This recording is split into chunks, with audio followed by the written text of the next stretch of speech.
sa imong nawong.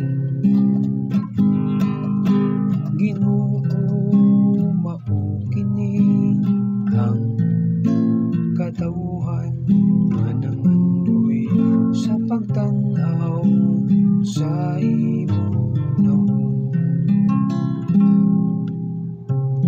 Sa Ginoo ang yuta ug ang iyang kapuno, ang kalibutan ug sila nga nagpuyo niini. Kaya kining gitukod ibabaw sa kadagatan, ug iya kining gibuhat ibabaw sa kasubaan.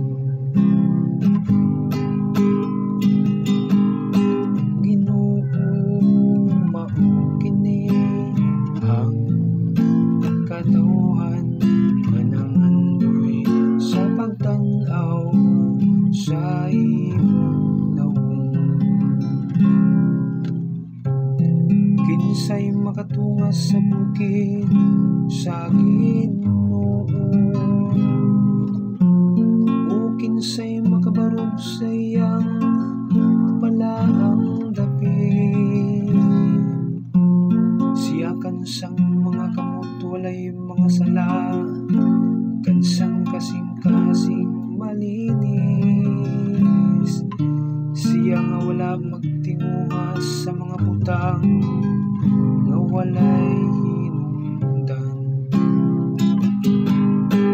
Ginoo mao kini ang katawhan nga nangandoy sa pagtan-aw sa imong nawong.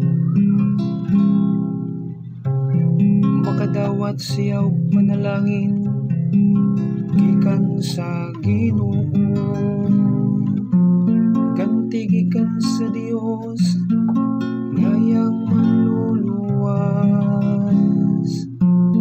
Mao kini ang kaliwat nga nangita kaniya, nga nangita sa nawong sa Dios ni Jacob.